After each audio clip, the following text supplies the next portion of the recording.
દેશમાં ફરી એકવાર કામના કલાકોને લઈને એક ડિબેટ છેડાઈ ગઈ છે. ભારતની બીજા નંબરની આઈટી કંપનીના કો-ફાઉન્ડર નારાયણ મૂર્તિ ફરી તેમના કામના કલાકોના નિવેદનથી ચર્ચામાં આવ્યા છે. પહેલા અઠવાડિયાના 70 કલાક અને હવે જણાવ્યું છે કે ભારતને જો ગ્લોબલ સ્તરે આગળ વધારવો હોય તો અઠવાડિયાના 72 કલાક યુવાઓએ કામ કરવું જોઈએ. અને એમાં તેમણે ઉદાહરણ આપી દીધું છે ચાઇનાનું, જેમાં 996 વર્કિંગ સ્કેડ્યુલની તેઓ વાત કરતા જોવા મળ્યા. એટલે કે અઠવાડિયાના 72 કલાક, જેને ચીનમાં જ કેટલાક ભાગોમાં ગેરકાયદેસર જાહેર કરવામાં આવ્યું છે અને બેન કરવામાં આવ્યું છે.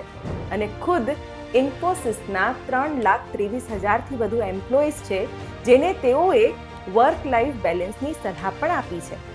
હવે કેટલાક યુઝર્સ આ મુદ્દે એવી દલીલ કરી રહ્યા છે કે લાંબા કલાકો માટે કામ કરવું દરેક વ્યક્તિ માટે શક્ય ન પણ હોય. સ્માર્ટ વર્ક, પ્રોડક્ટિવિટી, એના પર પણ ધ્યાન આપવું જોઈએ. જો કે આ તરફ નારાયણ મૂર્તિના જીવન, સંઘર્ષ અને ઇન્ડિયા માટે તેઓના વિચાર હંમેશા દેશના ભલા માટે રહ્યા છે. નારાયણ મૂર્તિના વિચારો ખોટા કે આઉટડેટેડ ન હોઈ શકે.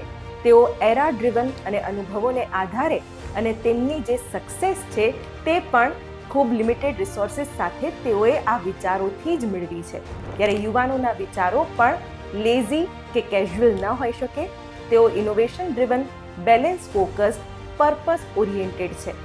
અલ્ટિમેટલી દરેક દેશની વર્ક સાયકોલોજી અલગ હોઈ શકે છે. જો કે કેન્દ્ર સ્થાને નેશન બિલ્ડિંગ હોવું જોઈએ. બાય ધ વે, તમે કઈ કેટેગરીમાં આવો છો? હાર્ડ વર્કર કે સ્માર્ટ વર્કર?